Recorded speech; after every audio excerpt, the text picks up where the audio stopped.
From the Sunshine List, we saw the release of the salary and benefits of the CEO for the Central West CCAC. Her benefits for last year were almost $20,000, up an incredible 1,000%. The Auditor General has already reported that 39 cents of every dollar spent at our CCACs go to administration, not frontline services. How can the Premier justify this massive increase in the CEO's compensation? Thank you. Mr. Speaker, the member opposite knows that we have put in place salary caps, a range of caps, Mr. Speaker.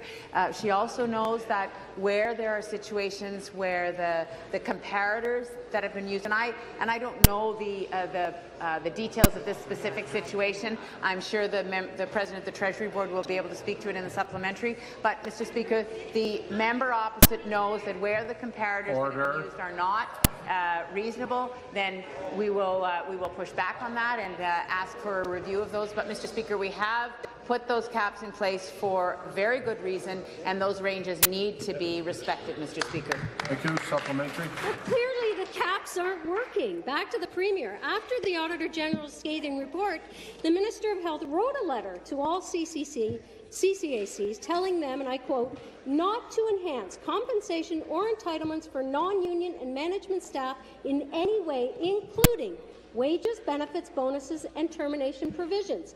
Clearly, the CCAC in Central West ignored the minister's direction. When will the Premier put an end to these unacceptable raises in executive compensations?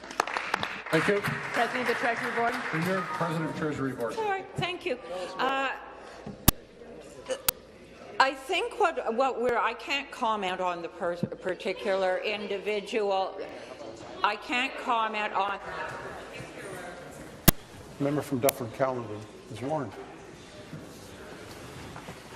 I can't comment on that particular individual's salary and what has happened in the particular circumstance, but what I can do is talk about the process that we are currently undergoing, which is we've asked our broader public sector partners to look at comparators that are public sector, that are Canadian, that are comparable, that take into consideration the geography, the scope of responsibilities that people have, and to not pay more than the midpoint of reasonable comparators. I can tell you that lid has not yet